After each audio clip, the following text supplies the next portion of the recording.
करू।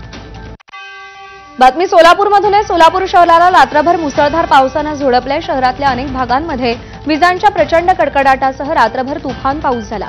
पावसामुळे शहरातील अनेक भागातल्या नागरी वस्तीमध्ये पाणी शिरलं। अक्कलकोट रोड, मल्लिकार्जुन नगर, जुनाविडी, घरकुल, मित्रनगर, शेळगी यासह अनेक भागात मुसळधार पाऊस झाला। तसंच सांगवी खुर्द, सांगवी बुद्रुक, चापळगाव, चुंगी या गावामध्ये रात्रभर तुफान पावसाने हजेरी लावली। घरामध्ये 2 ते 3 फूट पाणी शिरल्यानं रात्री लोकांची मोठी तारांबळ उडाली।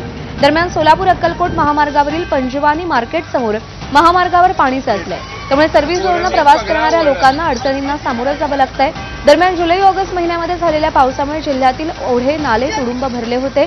रात्रीच्या पावसामुळे हे ओढे नाले ओव्हरफ्लो झालेले पाहायला मिळत आहेत।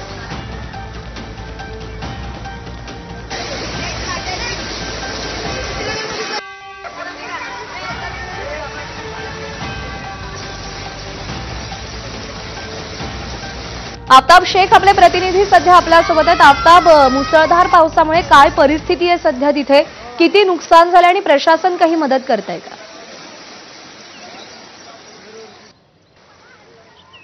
प्रज्ञा, मी सोलापुरातल्या शेळगी आणि मित्रनगर परिसरामध्ये स्वतः आयुक्त डॉक्टर सचिन ओंबाचे सर या ठिकाणी पाहणी करण्यासाठी आले। त्यांच्याशी बोलत, सर स्वतः तुम्ही पाहणी करण्यासाठी आलात, विडी घरकुल परिसरातही गेलेला होतात, काय नेमकी शहरात परिस्थिती आता? रात्री मला वाटतं रात्री 12 ते 3च्या दरम्यान अतिशय 3-3.5 तास सडन रेनफॉल जो आहे तो झाला आणि विशेषतः मग शहरातले जे सखल भाग आहे तो विडी घरकुल आहे आपला, परंतु हा शेळगीचा प्रकार आणि बाळ्यामधला काही पार्ट आहे, तर त्या ठिकाणी आता सुदैवानं आता पाऊस थांबलेला आहे सकाळी साधारणतः 6-7 नंतर, तर त्यामुळे आता पाणी ओसरायला साधारणतः अजून 1-2-3 तास लागतील। बऱ्याचशा घरांमध्ये पाणी गेलेलं आमची यंत्रणा फील्डवर आहे, परंतु नागरिकांना आव्हान राहील की बऱ्याचशा ठिकाणी पुलावरून पाणी जात आहे, विशेषतः सकाळी शाळेचे विद्यार्थी वगैरे जात आहेत, तर पाणी ओसरेपर्यंत बाहेर पडू नये। सुदैवाने पाऊस कमी झालेला आहे, त्यामुळे साधारणतः 1-2 तासामध्ये पाणी ओसरून हे होईल, तर त्या साधारणतः नागरिकांनी विशेषतः जास्त पाण्याचा प्रवाह जिथं आहे तिथं जाऊ नये असं आमच्या लोकांना मी कळवतोय। पोलीस विभागाला सुद्धा आम्ही सूचना देत आहोत। अनेकांच्या घरात पाणी शिरल्याचं आपल्याला पाहायला मिळतंय, लोकांचं जनजीवन विस्कळीत झालंय, महापालिका कशा पद्धतीने त्यांना मदत करते? आता आपत्ती व्यवस्थापनचे काही नियम लागू होतील या सगळ्यामध्ये?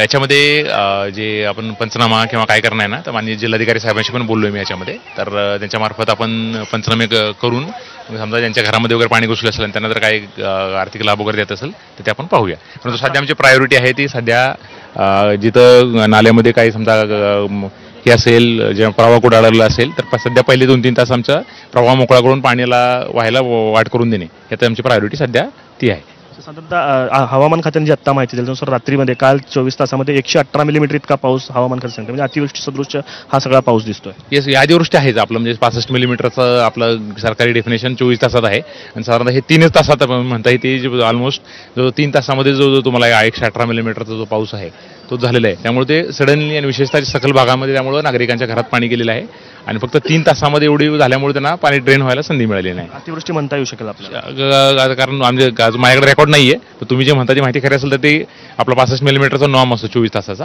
तर तुम्ही म्हणता त्यानुसार असेल तर ते अतिवृष्टी डेफिनेशनमध्ये बसेल आणि जिल्हाधिकारी साहेबांना सुद्धा मी कळवले, पंचनामे होऊन मग आपल्याला ती पुढची कारवाई करता येईल। नक्कीच या प्रश्न आपण या ठिकाणी बघताय की स्वतः आयुक्त या ठिकाणी गुडघाभर पाण्यात स्वतः आयुक्त जे आहेत ते पाहणी करताना आपल्याला पाहायला मिळत आहेत। खरं तर हा संपूर्ण शेळगी आणि मित्रनगरचा परिसर आहे। मी जर आता पाण्याचा प्रवाह जर तुम्हाला दाखवला तर अगदी एखादी नदी वाहत असावी अशा पद्धतीचा प्रवाह जो आहे तो या ठिकाणी रस्त्याला नदीचं स्वरूप प्राप्त झालेलं आहे आणि लोकांच्या जनजीवनावर त्याचा प्रचंड परिणाम झालाय। आफ्ताब, तुर्तास धन्यवाद दिलेल्या माहितीसाठी।